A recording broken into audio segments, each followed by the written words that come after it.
We know it's not always easy finding passion and purpose.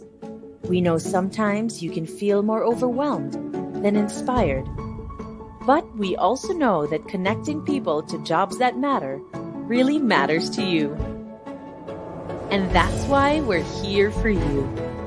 We know you need top talent to build your business, so we connect you to more than 33 million eager job seekers across the region. And we know strong relationships are essential. We speak your language. Hello Job Street สวัสดีค่ะ Hello Job Street and provide experienced local support. We also know you want powerful data and insights to empower you and make you look smart in front of your boss. We know while hiring is never simple, our innovations and products make it easier. From delivering better value for your investment to standing out from the crowd. We've got you covered. And we know you like results. We're 3 times more successful at placing talent with employers. How do we know all this? We're your hiring expert and the #1 trusted talent partner in Asia. Start hiring with us now. We know you want to.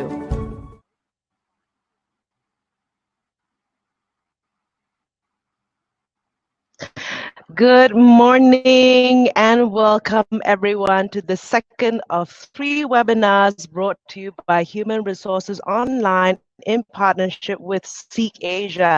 Today's business webinar series is to challenge your assumptions, talent acquisition in the post-pandemic era. Strip away the fancy offices, job titles, and perks behind any business, and you'll find that at the heart of a truly great organization, no matter how big or small, lies a passionate and dedicated workforce, all the way from the shop floor to the CEO's office. And all of this comes down to hiring the best fit employees for each and every role. So recruitment today is no longer about paper pushing CVs. There's so much more to it. Companies are finally stepping up to the plate when it comes to consciously seeking diversity in their candidate roster. Meanwhile, COVID-19 has forced a complete pivot to virtual recruiting and remote onboarding. So today you can look forward to the following takeaways: how the recruitment function has pivoted to capture new opportunities such as virtual hiring, diversity in talent pools, and more.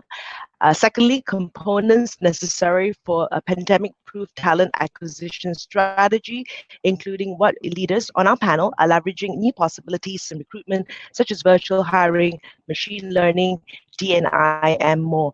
So also you can download the Decoding Global Talent Report for other great insights. And all right, again, let's get started. Again, I'd like to run through some housekeeping tips and tricks to make the most of experience with us. We will be having a panel session where I'll be interviewing 3 panelists, which I will introduce in just a moment. You can then look forward to a live Q&A session, and many of you have already pre-submitted your questions during the registration, so we'll be sure to bring those into the conversation. And for those who haven't, don't worry, please feel free to start sharing your questions right away. And you can do so by sharing your questions on the Q&A chat box on the right of your screen. Even better, you can vote for your favorite questions so it has a higher priority chance in getting answered. We did receive a lot of questions prior to events, so we'll put those up for voting. And also last month, we had a flurry of questions, so we will try to address as many of them as possible.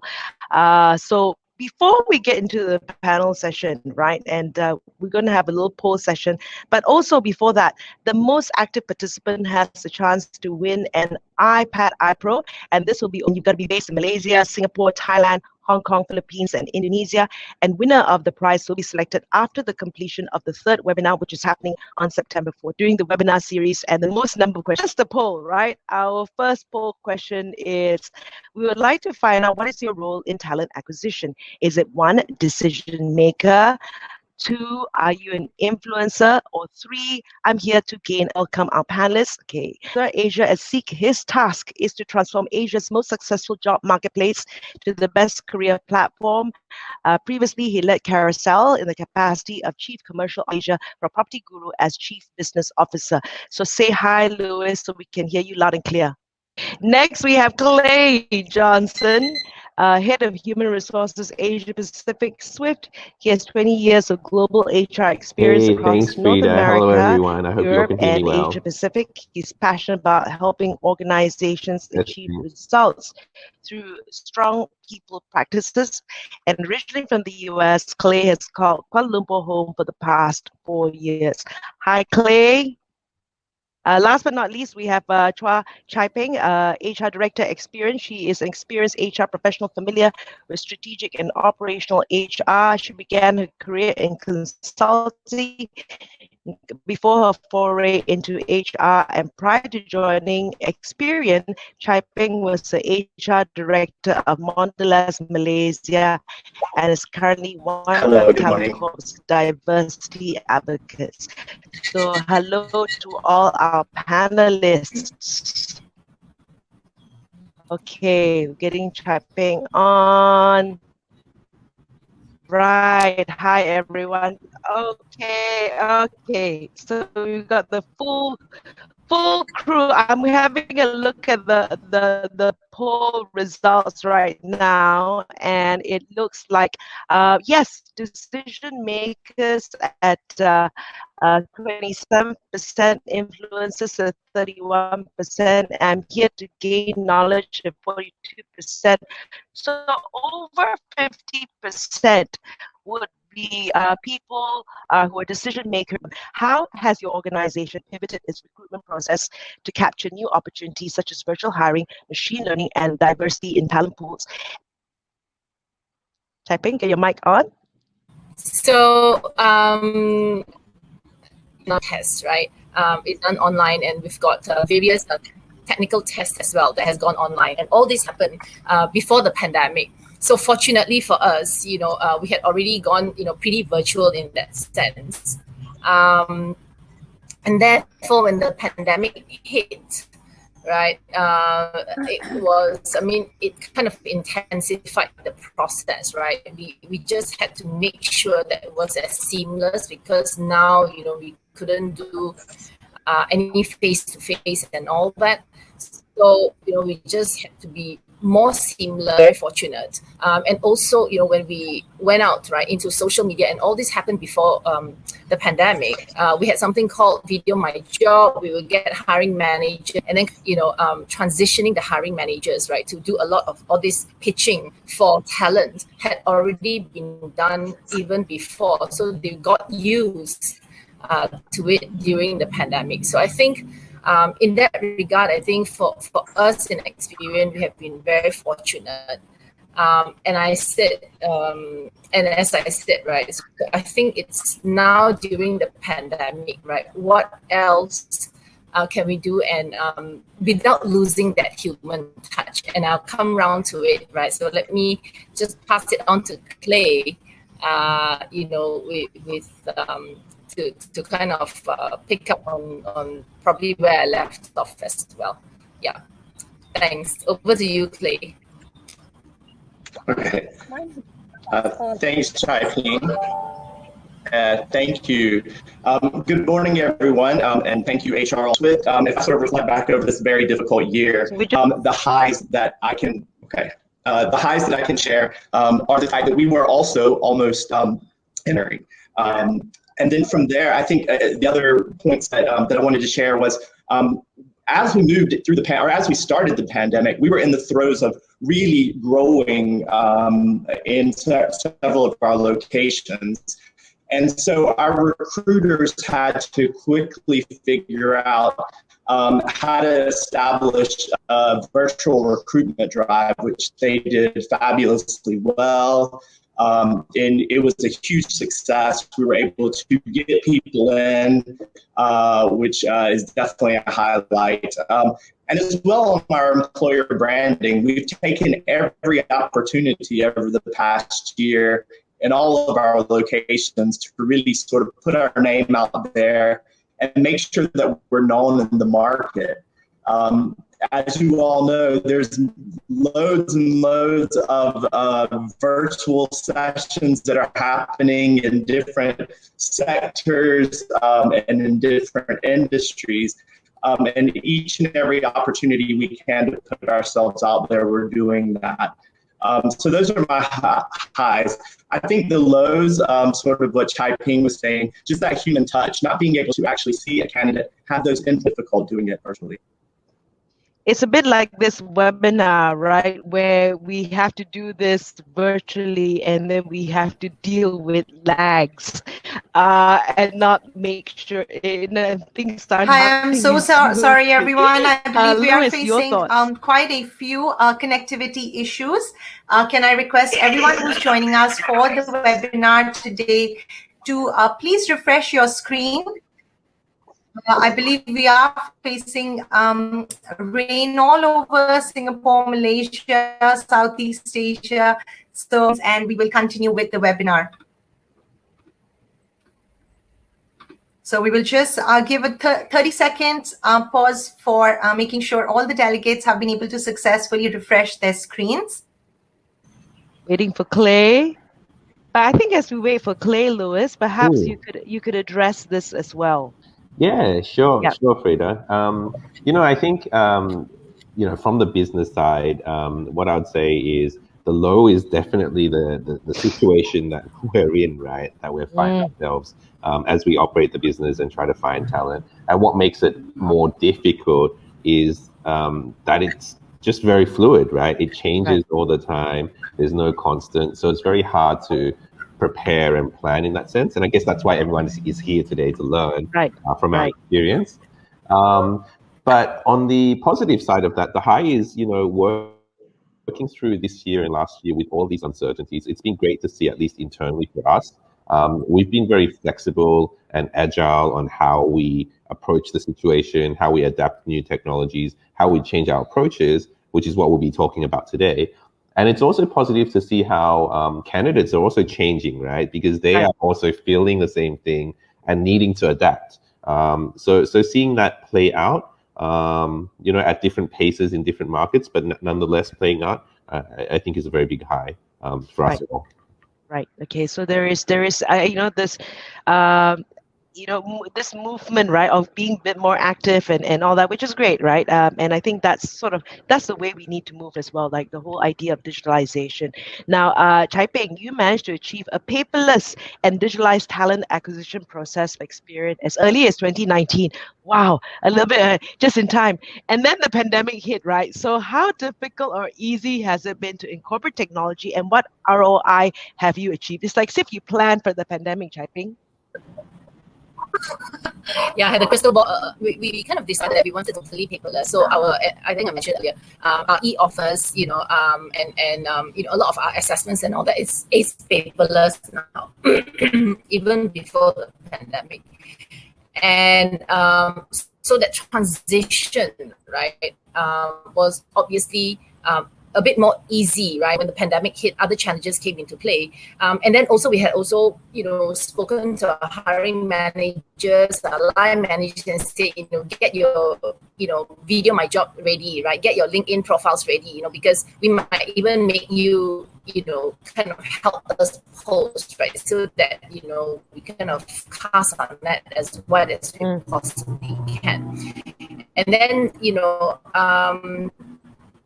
I guess we having that crystal ball, hopefully it still works today. But anyway, having that crystal ball just before the pandemic kind of made it easier.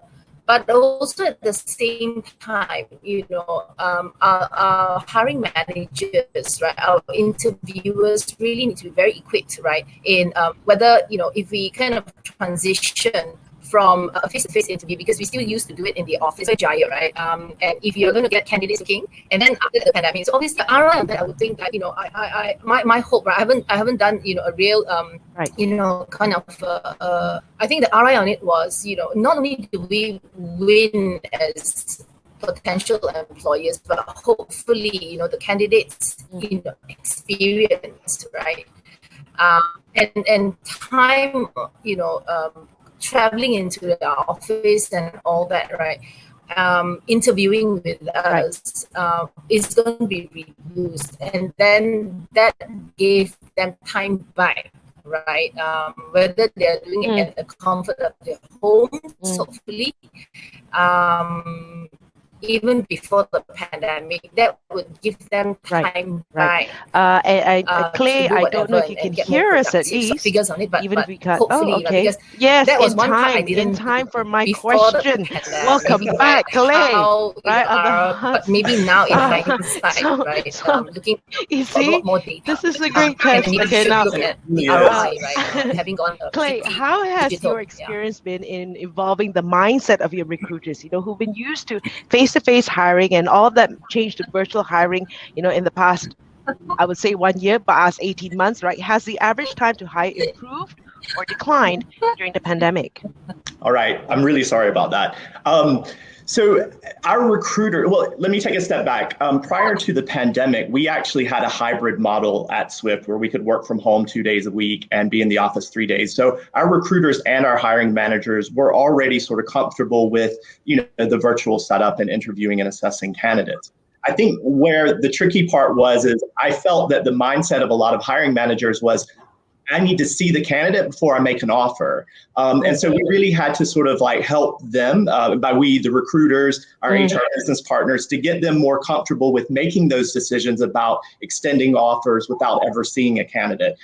So that probably was the tricky part for us, and our recruiters did it really well. In terms of time to fill, it actually was reduced because getting a candidate scheduled for a virtual interview is a lot easier than getting them to travel to the office where they have to potentially take time off. So our time to fill actually has reduced. Right. So that's the positive in this, right? Right. So, Louis, we're bringing you into the conversation. What, in your opinion, is the most challenging part in talent acquisition that HR professionals should, spend more time on in order to manage hiring effectively now and post-pandemic, wherever that may be, whenever that may be? Yeah, Freda, I mean, thanks for that question. I think, I would step back a little bit and think about it from the business context and then how it relates to hiring. I think one of the things that we found is that because of the current situation, it's employers or candidates are a lot more reluctant than normal of considering a new opportunity because they value, safety and stability and all of that. So change for many becomes a problem. And hence, it's become quite important that as a company, we've stepped back and thought about the value proposition of why a candidate should join us as a first step. So we've looked at things like, providing more flexibility, given that, in our latest research, 89% of people said they prefer to work in flexible environments. We've looked and upped our health benefits. We've really promoted culture and well-being and ways of working. So really thinking about what we offer, the product, if you like, and the value proposition has been quite important because we found that it's been more important to sell to our candidates. Right. And then that leads to, what does that mean for talent acquisition? It really means, as we go out and proactively approach candidates or sell candidates into the role to get them interested, we've had to become very crisp and clear on the value for them to join us. And that follows through for us to be able to have good conversations in the first place. So I think that's been important. Okay. So one of the challenges that companies are facing is combating high salary expectations. So what strategies have you implemented to cater for the overinflation of salary expectations, especially in specialist fields? I'm going to ask Clay this first. Sure. So I think as a company, we do have our finger on the pulse of what the external market is paying. What are the going rates for roles and particularly specialist roles. And then we internally decide, what we're willing to do and how much we're willing to pay. But I'm going to echo a lot of what Louis just said, because our approach really is because we have a strong employee value proposition to offer, We put our employees in control of their careers. We do offer a competitive salary. We have a culture that's open, collaborative, respectful, and we prioritize diversity and inclusion. I think as an organization, we really walk the talk on all of those points. And so when we approach a candidate, we try to give them a holistic view of what it's like to work at Swift. And it's not just about the salary. Let me tell you about these other components that make it a really wonderful place. I think after that, if our selling skills have done their job, we're able to, get them interested. But at the end of the day, if salary really is the number one priority for a candidate, then perhaps Swift isn't the place for them. And that's okay. I think it's just really understanding what the priority is for the candidate and being able to address it as you move through the recruitment process. Right.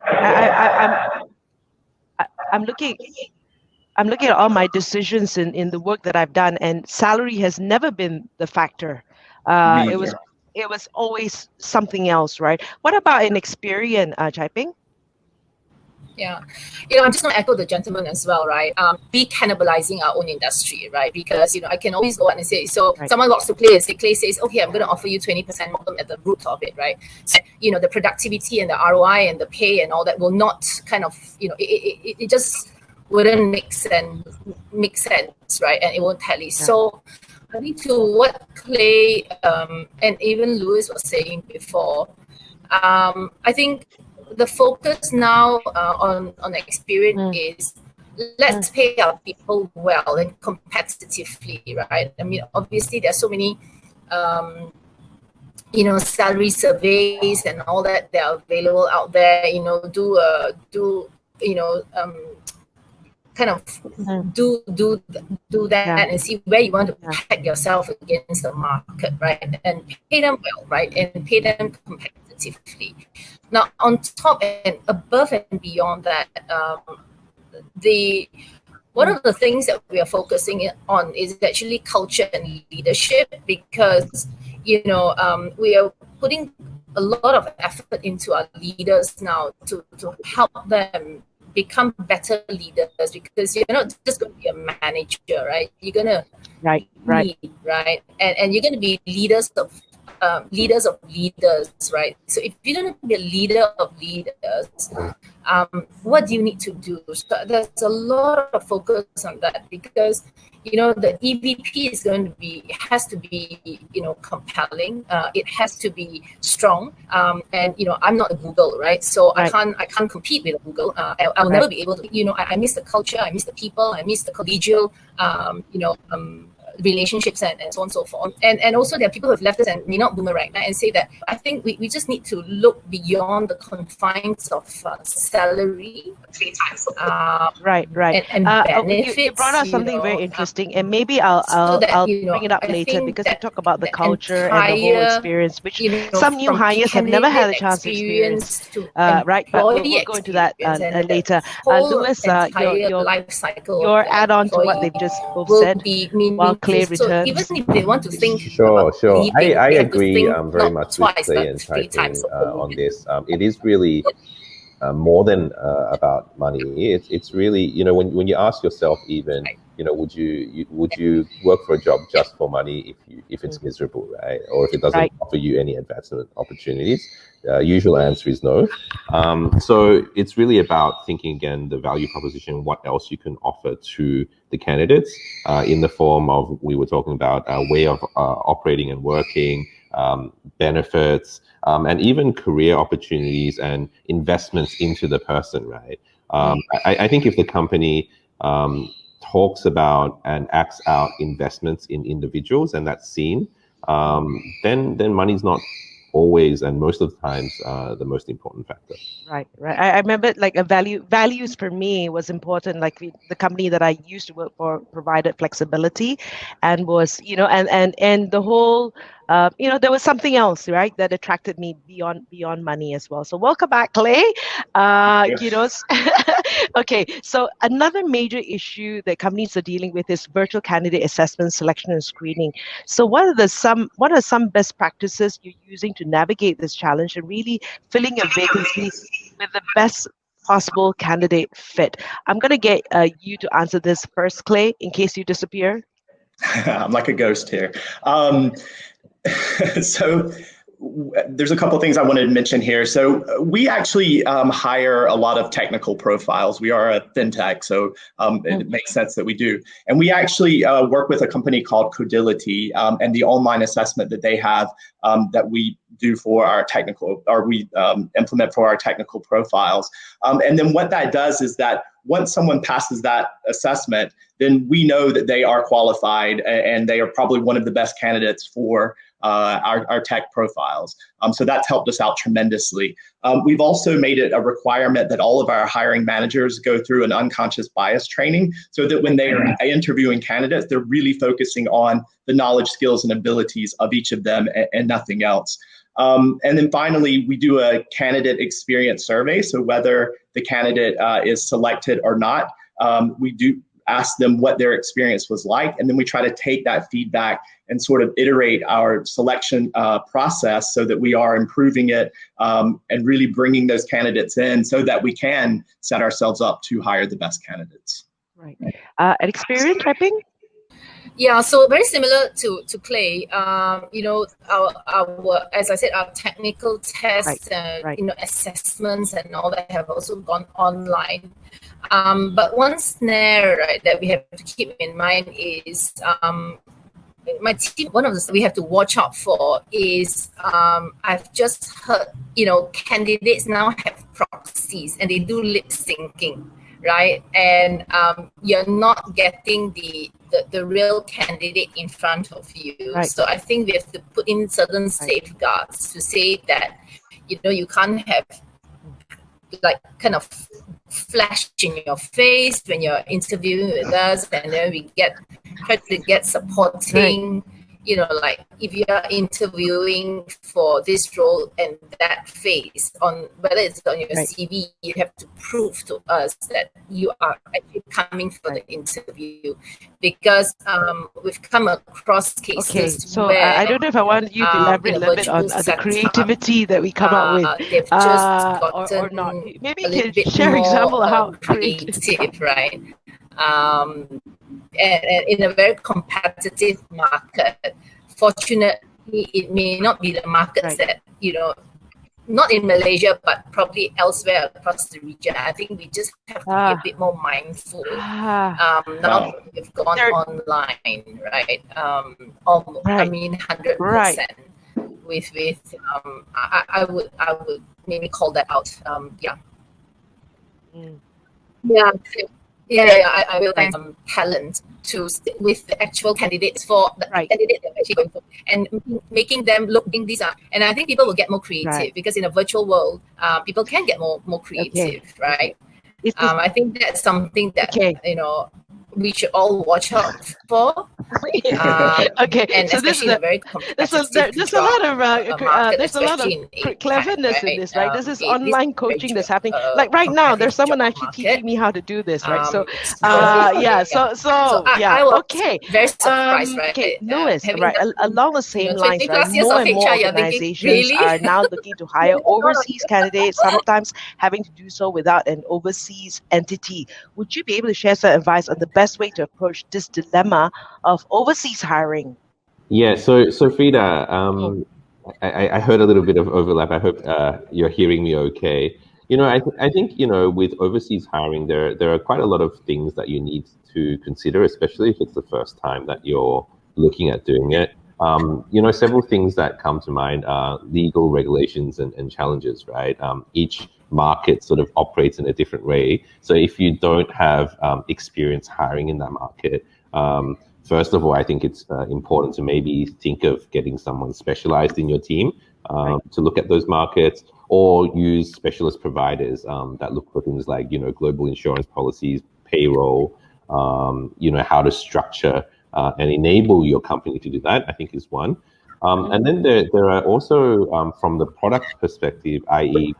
how you're going to engage with global and overseas talent, you've got to really think about how you're going to operate and the value proposition. So things like, you know, varying time zones, if you're looking in different time zones, collaboration tools to enable that.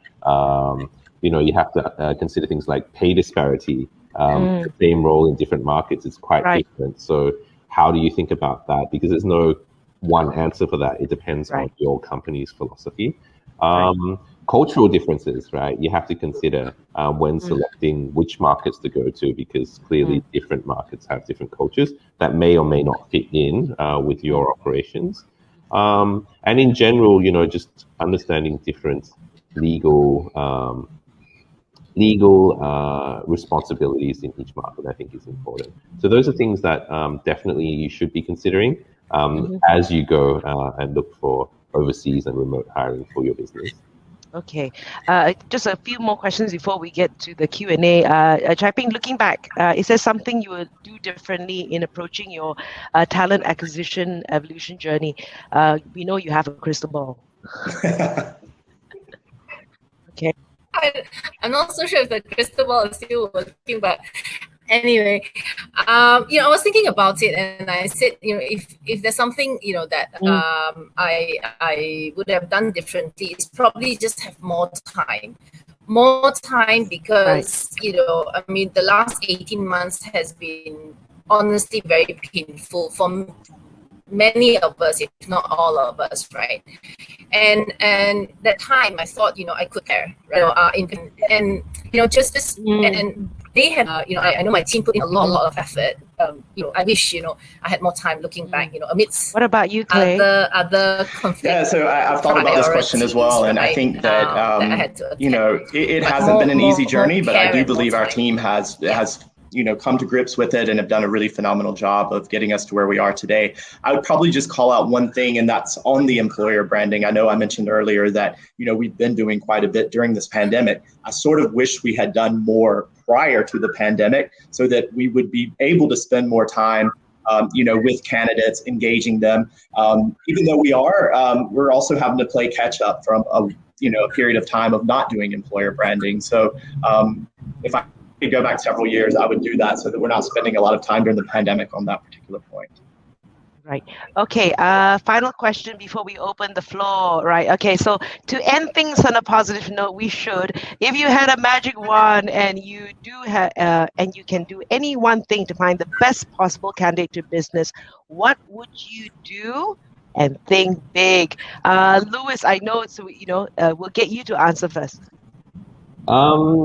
This is a really interesting and hard one, Frida. So I think if I were to think big, if we were able to wave the wand and have an abundance of candidates in hard to find areas, I think that would be awesome. Reality, that's not going to happen. So I think, being able to provide the right skill sets and education to get the general population of candidates up so that we are able to have more of an abundance of candidates that are short now, I think would be fantastic. Right. Clay? Yes. So if I have to think big here, which is what you said, and wave the magic wand, my burning desire every day at Swift is to make us one of the top employers in Asia and across the globe.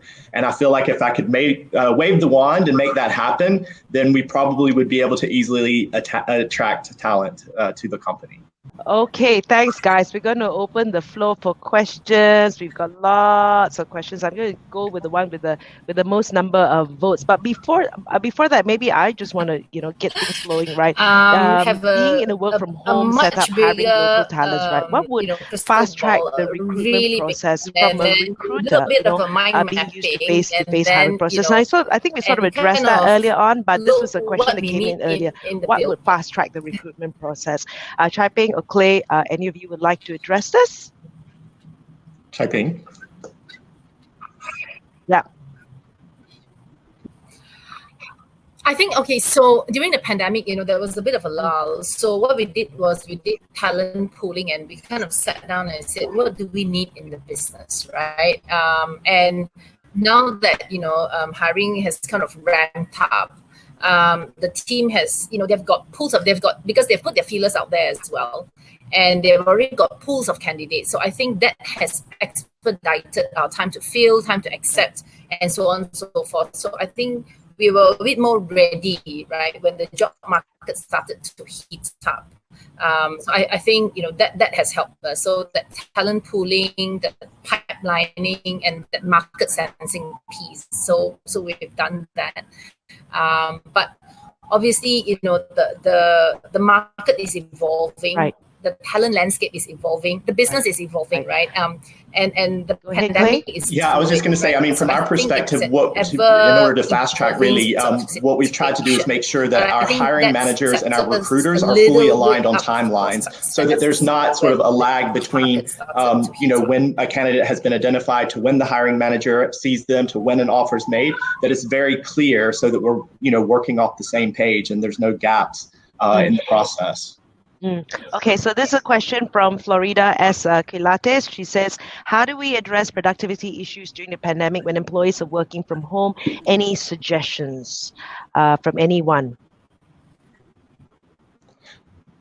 Yeah, I mean, I think I'll share my view.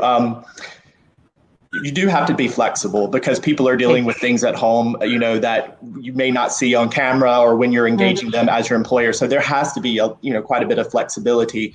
I would always say manage by deliverables versus managing by I see you at 9, I see you leave at 5:30, and then be able to communicate and open up with the employee and to say what works best for you, what are your constraints. And let's, work around those together. And so it may mean that someone starts early or ends late, but that to me, the flexibility is absolutely critical. Right. Okay. We have a question here from Shivi Mittal. I'm hiring CXO people for startups in Southeast Asia and find it difficult to source a pool of candidates. What are the best sources to reach candidates and tips to have maximum closures? Anyone? Peng, Clay? Well, I would say the first thing is look at partnering with Seek Asia and the product offerings we have, just as a standard first answer to that question. But I think, we spoke a lot earlier on being able to articulate and sell the company or the opportunity up front is becoming more and more important. So being able to do that, I think, is still very key. And I guess the more transparency and information that you can give to both sides of the party, if you're recruiting as a recruitment firm, I guess, the higher the chances are of success to close. So working on conversion and providing quality over quantity for CXOs in this limited environment, I think is probably the trick. Right. We've got a question here from Kin Hong, Lee Kin Hong. It says, employers are keeping costs low, thus increment is not significant. More like a pay cut. That's where I've added. Some are below market value, right? So, wait, the question just popped at the top. So what are ways of staff retention that can be adopted to keep them? That's a good one. Chai-Ping? Yeah, I'll take a stab at it. I'm also nervous about responding because I'm looking at the chat box here. I think I'm creating probably, I don't lag or overlap and all that because I'm just getting, but anyway, I'll take a stab at this, right? I think, as I said, right, every individual, I mean, and pay is a very emotional kind of issue. I mean, we are, we are salaried people as well, and often, you think, oh, we're underpaid, I do so much, and so on and so forth, right? But I think, I also challenge myself. I'm an employee as well, and I kind of say, okay, what is it that you're getting now that you are happy just beyond that? Are you competitively paid? Then you go, okay, so tick the box. Do I have a great culture? Yes, tick the box, right? Do I have a great team? Absolutely. So tick the box again, right? So I think we just need to look beyond just, again, the salary and the benefits and all that, right? As I said, and I think we had this conversation earlier as well, right? If assumptions or you verified your data, and rather than wallowing and kind of in that sort of negativity, I would encourage you, if in a different place, then maybe take that Right. personal and it's an emotional, Clay, did you want to issue, add something to that, or anyone Yeah, I would, else? I would say, if you've identified your top talent in the organization, and those are the people that you really want to work hard to retain, and if you're not able to offer them an increment, you need to look at what opportunities you can provide to grow them and to develop them, because a lot of them, of course, can go out and get paid elsewhere. Think about the opportunity that you are giving them to develop. I think, like, for me as well, just a decision to leave and a decision to stay was, am I still growing here? Right. And I think that is a big, and if you have a company that promotes and encourages you to grow and learn, that's one of the things. Well, okay, another question here from a guest. What employer branding initiatives are you pursuing now? And I guess it's interesting, right? How are you doing employer branding? Louis, you want to say anything about this? Yeah, I mean, I think, Clay mentioned underinvestment in employer branding. I would say that we're probably in a similar situation. We've been focusing much more on the product, our company, and what we have to offer, rather than communicating it as broadly as we should, I guess, which we're starting to do.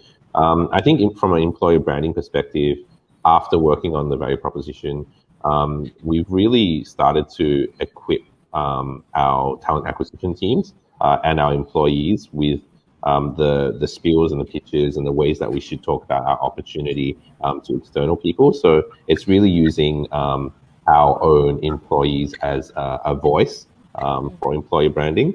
But I think there is definitely opportunity to do more, sharing tips through articles, social media, PR, and all of that. Which are still quite relevant even in these times. Right. Organizing webinars. Yeah, of course. Sure. Yeah. Frida, can I just say something very quickly just on what Louis said, right? I think that hyper collaboration, right? Get a very credible partner, and obviously I'm going to sell Seek today. Get a very credible partner to work with you, right? And I think the new age and the age that we live in today, you can't do it alone. It's just almost impossible, right? And that co-creation, the hyper collaboration. Can I just add a couple points there? I also think that employer branding, and this is to piggyback on what Chai Ping just said, that employer branding is not just the responsibility of HR. It's for the whole company to really be able to go out and sell, who we are, what we do, and why it's a wonderful place to work.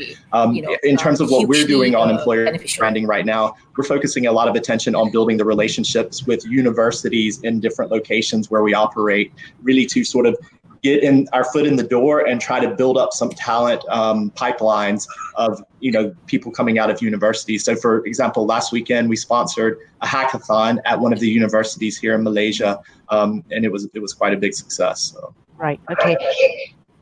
This is a question specifically for Clay. It said, as most workers, 80% prefer to work from home and flexible environment. However, for the last 2 years of the pandemic, in our organization alone and with our clients, people have been leaving because based on exit interviews and observation, they get bored working at home and couldn't manage separating home and work. So some just got busier with leisure activities like plants or gardening or cooking and simply quit their work. What is the real score on this? I don't understand the question. Yeah. So, so people are bored, because of this working from home, right? As well. So, is there a way that we can counter this? I would think it'd be a good thing that I could work and still do gardening. But anyway, but people feel that they're bored and not challenged. Yeah, I mean, I think at the end of the day, it's a personal preference. So if you are bored and that's not working for you as a colleague, I mean, as an employee, then you need to find another, a place that you can go back to an office. I'm not sure I'm answering this very well, but yeah. Okay. I mean, I'll just add to that. I think with the use of technology, what we are doing at Seek is we're trying to still create the environment where you can, let's say, mingle. You still have your town halls. You still have your sort of family Fridays or fun days on to get everyone together. You have your virtual team building now. So there's a lot more investment in how do you bring the team together, because what we found is that when people say they miss the office, part of it is they miss that interaction with the teams. So trying to compensate that by virtual means is something that's important. The other one is really just education and training on how to be mindful to think about how you plan your workday in this new environment. You mentioned that you're in the computer and you don't know when to switch off because you're at home, which is true. It's true for many. Right. That actually requires some training and enlightenment that's happening for people to change behaviors. So I think everyone's learning to work in this environment, but it's important to be proactive with each other to help. A question here from Todd Sapol Kitrang Sikul, which I thought was very interesting. During this crisis, can you share your opinion when the talented candidates ask us for job security? I don't know if you've ever been, have had that experience or where people still expect job security. Yeah, sorry, Chai Ping, go ahead. No, go ahead, Clay, and I'll jump in. Yeah, go ahead. Yeah, so I mean, I can talk specifically here in Malaysia as an example, because what we saw in the early days of the pandemic is that were a lot of companies around us that were retrenching employees. And it was scary for our own employees about their own job security. So as a company, we really had to come out and say, very clearly, we have no intention to retrench. And it was over communicating that message. We had to craft it carefully because we can't say full stop, you are promised a job, but we genuinely did not have an intention. So I would say the communication there was really key, and being transparent about what was actually happening. Yeah. So I've refreshed, and hopefully there's no overlap. Sorry again for the technical, glitches. So similar with us, we actually at the start of the pandemic, we came out and we said, absolutely, we're not doing any, restructuring in that sense, or any realignment, and we came out, to say, and our global CEO said that, it's a people first approach. So we are doing everything that we can, right, to cut costs on everything else except our people. So we did that, and it was that over communicating that Clay talks about. We came out again, global, region, local, and then and to teams as well. And then we told our managers and leaders and said that please continue to message the same message, people first approach. And we came out, on the other side, hopefully stronger. We did not do anything drastic, during the pandemic. And I remind people, it's interesting, during the pandemic, we still had bonuses. And now that we're kind of hopefully slowly coming out of the pandemic, we've got increments and bonuses, and no one's salary was cut, right? So I think it's that reassurance, because good times or bad, talent will go away, right? And therefore, even more so in a crisis, we have to give reassurance to our talent, to give them, the confidence that, we are here for you as well, and we want you to stay with us, right? And we'll tide through this together. Yeah. Right. And I think a very clear message from you, which I think is communicating, right? Whatever it is that's happening in the organization, communicating. I think it's when you're kept in the dark that gets people confused, right? It's just like when you communicate and the same messaging goes out and you hear it over and over again, and that gives a kind of assurance. And, I'm just going to be cheeky here. There's no such thing as job security. Even the Prime Minister in Malaysia doesn't have a job. Okay, moving on. Moving back onto the topic at hand. This is a question that came earlier, right? How can you measure the commitment of the applicants these days? How do you measure commitment? Can I start, gentlemen? Yes. I'll start because I had a very interesting case very recently as well. We had this fantastic talent, and it was a very, very niche skill. I won't say anything more than that because I don't want to kind of let go of his identity. But anyway, he's so we had chatted with him for a bit, and I said, look, it's a niche skill, and I think we've priced him, and packed him well against the market as well, and so on and so forth. And then he came back probably a week or two just before, and he says, I think I've got a better offer, and I think that I might, and he had, signed our offer and all that. And we are like, So I said to my recruiting lead, I said, what do we do here, right? I mean, this was a hard to find skill and all that. But I made the decision. I said, look, I'm not going to, counter offer for the simple reason I just can't cannibalize our own industry. I think we should build talent and we should bridge talent, but we should not cannibalize. So I went out and said to him, look, and all the wonderful things and all the EVP and all the stuff that he's going to do if he joins us. But anyway, I said, it's your call. 2 days later, he came back and said, I'll join you because, I think that the journey has been great. The candidate experience has been great. Your value proposition has been very compelling. And I think there's a lot of conviction. So I think, if you've been honest and sincere from the beginning, I think, that buy-in process, right? During the candidate journey, they would have already been sold into you. And when they come on board, they would, in my mind, right, half the battle is won. And I like to think that they're already committed to us, right? Because we had already given that trust. And trust is not just earned, but you have to give that trust first to get trust back in return. Yeah. So I'll pass on to the gentleman, please. Yeah, I think just to add to that, I think sort of setting expectations up front with the candidate about, and I mentioned this earlier, here's our timeline to fill this position, and asking the candidate as well, are you considering other opportunities? Are you currently on the market? And having that as a sort of a consistent question throughout the process where you're keeping the candidate warm, you're engaging them, are you still interested? But I think that the recruiters and the hiring managers need to be in lockstep throughout this process so that there are consistent messages going through the candidate experience from, when they click on the, apply job to when they meet the hiring manager to the offer stage. But there is just this experience where the commitment, as you said, Chai Ping, that you won half the battle there. So that's what I would add. Right. Okay. I've got a question here from Erin. It said, with the current new norms, hybrid working, how do you engage with new hires, with other employees? And I just want to add on to that because that's a personal experience, right? Where we've had hires coming in during the pandemic and they've never been involved in the culture, in the formal and informal networks of who do I reach out for help, right? How do you keep that swift experience, the seek experience when they've never physically met their clients, and to keep that culture going, right? Who would like to take that first? I'll Clay.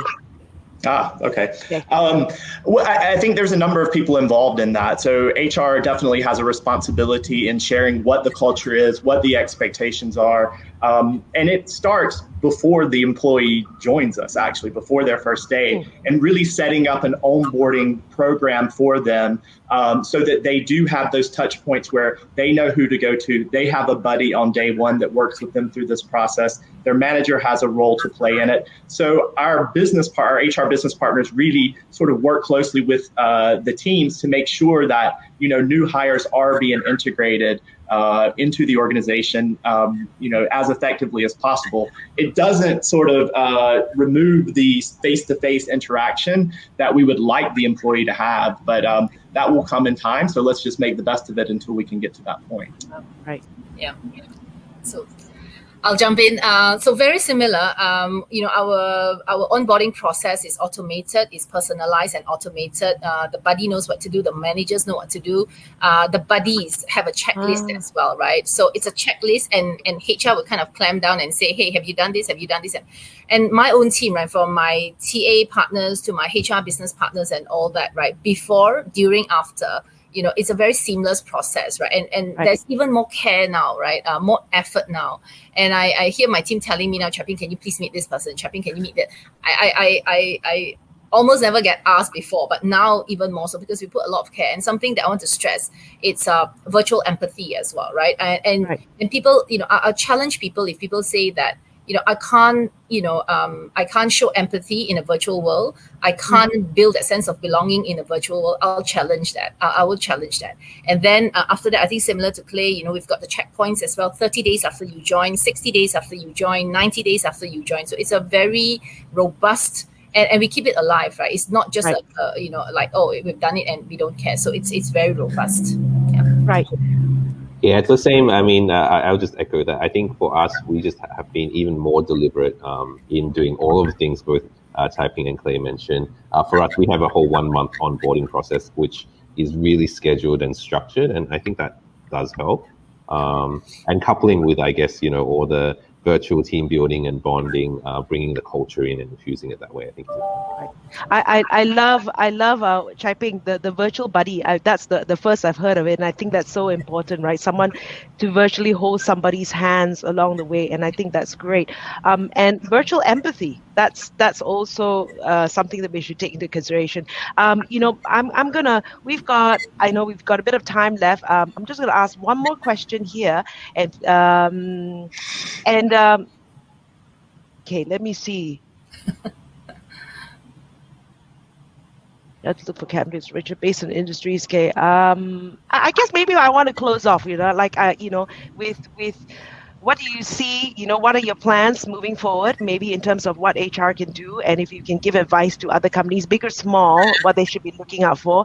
I'm going to start with Clay and then Lewis, and then I'll end off with Taiping because she's got the crystal ball, so she could, the sage will give us the last piece of advice. Clay first. All right. So, I mean, for us, our biggest priority is getting through this pandemic and getting people back into the office and, having our hybrid model of, spent time in the office and working from home. And I think with that, there are going to be challenges. There's going to be difficulties, but HR has a massive role in making people feel safe to come back, but it doesn't stop there. It's really once they're back in, making sure from a psychological safety point of view that they are also feeling like they're okay and that they're being looked after. So for me, that is the top priority for the next, I would say, 6 to 8 months. Right. Lewis? Yeah, I would totally agree with that. I mean, rather than focusing so much on acquisition, although it's important, it's really about the retention of your existing people and making sure that we're looking after them. So echo what Clay's saying. It's wise sage. No, so the white crystal ball. I think the story is really we are not alone in this, right? Have we then gone out and make more connections and stay more connected? Have I would I kind of now talk to Clay and Lewis and say, hey, what else can we do? Have I talked to my peers in the industry? And I think I'm optimistic. I remain optimistic despite whether the Prime Minister has job security or not. But anyway.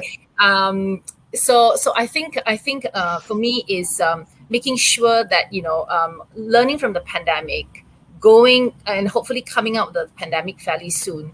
That whole human experience, right? Whether it's candidate experience or employee experience, but that whole human experience.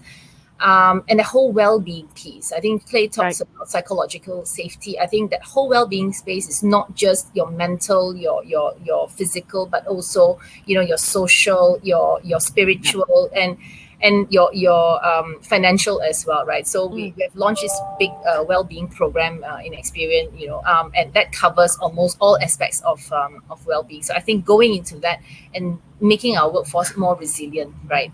So that we're more prepared. Ahead of the next crisis. Right. Yeah, right. There's one, every day right here in Malaysia. Thank you so much, for spending time. For me, the key takeaways, right? I would have to say, the virtual empathy, over communicating, right? And it's I guess getting people on board is beyond financial. There are other things as well, and then and to continue with this journey. And we've got the vaccines, and so let's be optimistic about things. So thank you again, Clay, Taiping, and Lewis, and thank you everyone. And we do apologize for the lag. This is we love to do a live event, but here's the reality.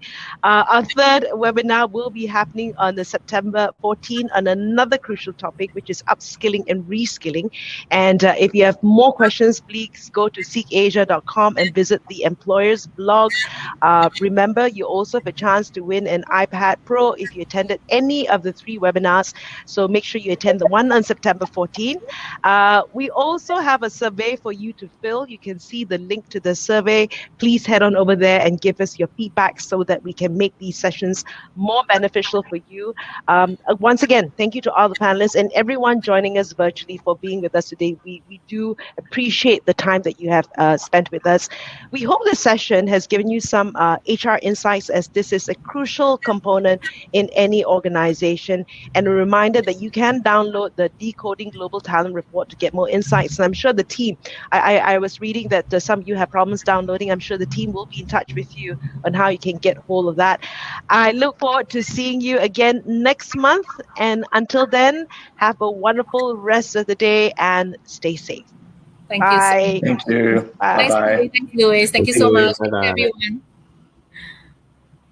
everyone.